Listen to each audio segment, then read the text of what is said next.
Everyone, आज हम income from business and profession head में कुछ ऐसे खर्चों के बारे में बात करेंगे जिनको की निर्धारित सीमा तक कटौती दी जाती है। इसमें आता है साझेदारों को दिए गए ब्याज एवं पारिश्रमिक की सीमा। Restriction on payment of interest and remuneration to partners under section 40 subsection B. इस सेक्शन में दिया गया है कि एक फर्म द्वारा अपने साझेदारों को जो भी ब्याज या पारिश्रमिक जो भी उनका रेम्युनरेशन दिया जाता है तो उसके लिए मैक्सिमम लिमिट निर्धारित कर दी गई है। तो उस लिमिट तक ही कटौती मिलेगी, उससे ज़्यादा अगर पेमेंट किया जाता है तो उसकी कटौती नहीं मिलेगी।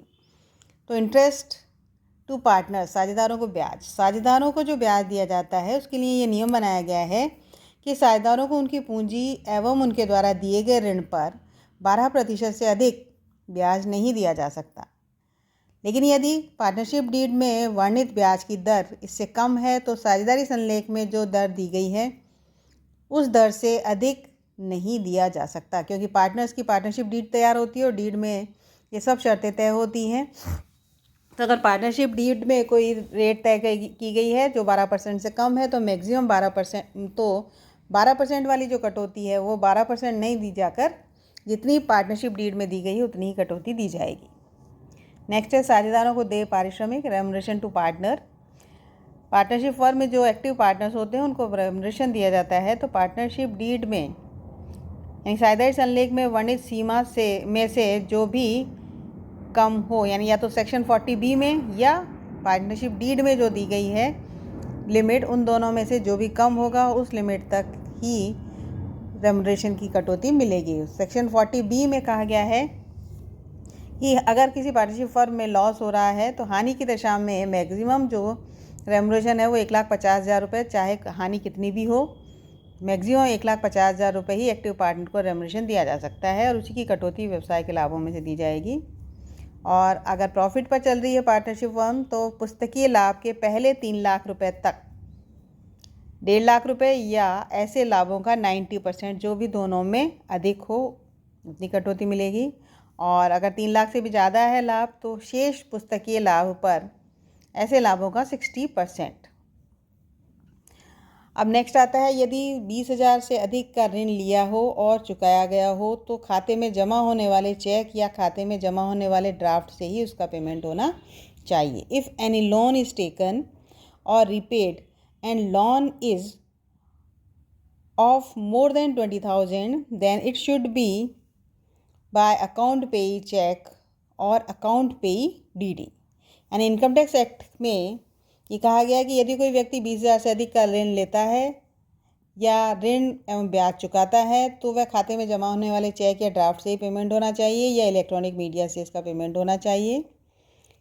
और अगर ऐसा नहीं किया गया है तो अंडर सेक्शन 271D और 271E में उस पर जितना ऋण उसने लिया है उसके बराबर या जितना ऋण उसने भुगतान किया है उसके बराबर पेनल्टी लगाई जा सकती है।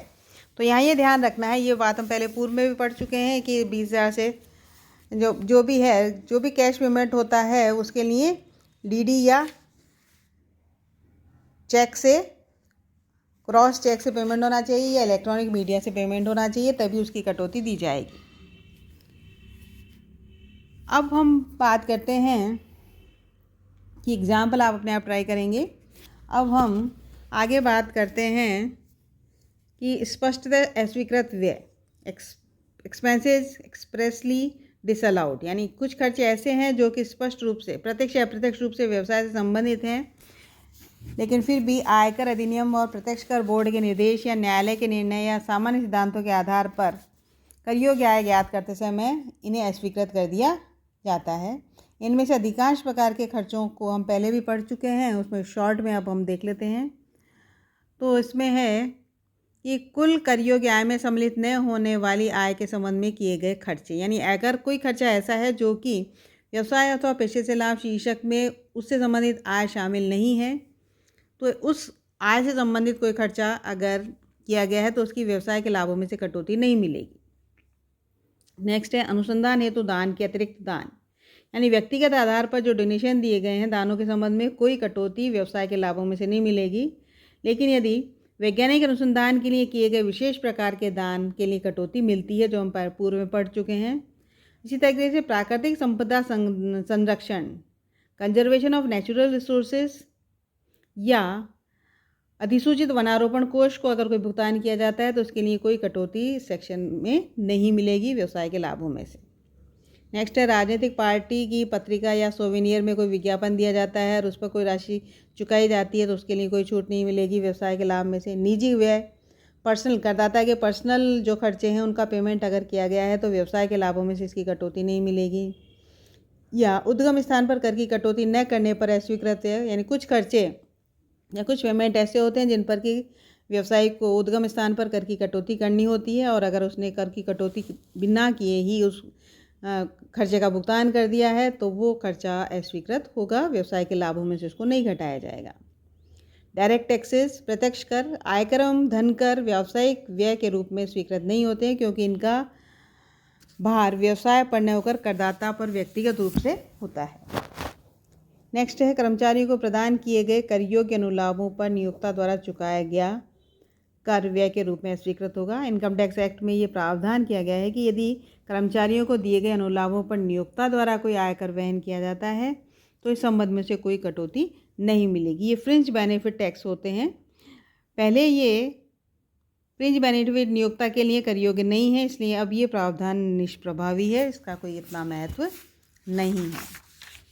नेक्स्ट आता है, साझेदारी संस्था के लिए अस्वीकृत व्यय। साझेदारी संस्था द्वारा इनकम टैक्स एक्ट 1961 के सेक्शन 40B में जो लिमिट निर्धारित की गई है इंटरेस्ट के लिए और सब पार्टनर्स के रेमुनरेशन के लिए, तो उससे अधिक अगर पेमेंट किया जाता है तो वो एक्स्ट्रा पेमेंट जो भी होगा वो स्वीकृत नहीं होगा। व्यक्तियों के समुदाय के लिए अस्वीकृत व्यय। व्यक्तियों के समुदाय द्वारा सदस्यों को दिए गए ब्याज और वेतन के संबंध में कोई कटौती नहीं मिलेगी। रिश्तेदारों को सामान्य से अधिक भुगतान, यानी यदि किसी रिश्तेदार को व्यवसाय की आय में से कोई एक्स्ट्रा पेमेंट कर दिया जाता है जो नॉर्मल से ज़्यादा है तो उसको अधिक की कटौती नहीं मिलेगी।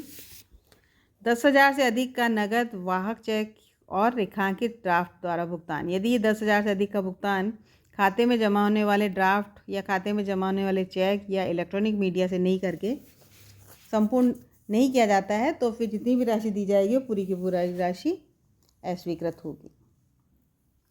कुछ विशेष प्रकार के व्ययों को निश्चित अवधि तक भुगतान करने के आधार पर, ये पूर्व में बता चुकी हूँ मैं आप लोगों को, ये कुछ पेमेंट्स ऐसे होते हैं जिनको कि निर्धारित तिथि तक करदाता द्वारा भुगतान करना ही होता है, तो जो अगर उसने ऐसा नहीं किया है तो फिर उस खर्चे की कटौती नहीं मिलेगी। उदारतावश दी गई राशि, यदि करदाता ने अपने किसी कर्मचारी को या उसकी विधवा को उदारतावश कोई क्षतिपूर्ति या पेंशन दी है तो वो राशि भी अस्वीकृत होगी।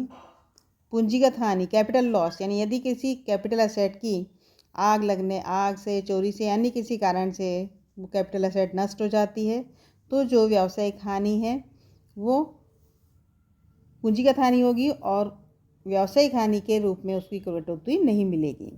पूंजीगत व्ययों का लाभ 1 से अधिक वर्षों में मिलता है, इसलिए व्यवसाय की आय से व्यय के रूप में स्वीकृत नहीं है।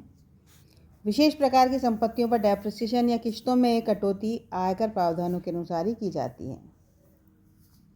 व्यापार की स्थापना से पूर्व किए गए आयगत व्यय, यदि किसी करदाता ने किसी गत वर्ष में अपने व्यवसाय के संबंध में आयगत व्यय किए हैं लेकिन व्यावसायिक गतिविधियां प्रारंभ नहीं की हैं तो इस प्रकार किए गए आयगत व्ययों की कटौती आगे नहीं मिलेगी।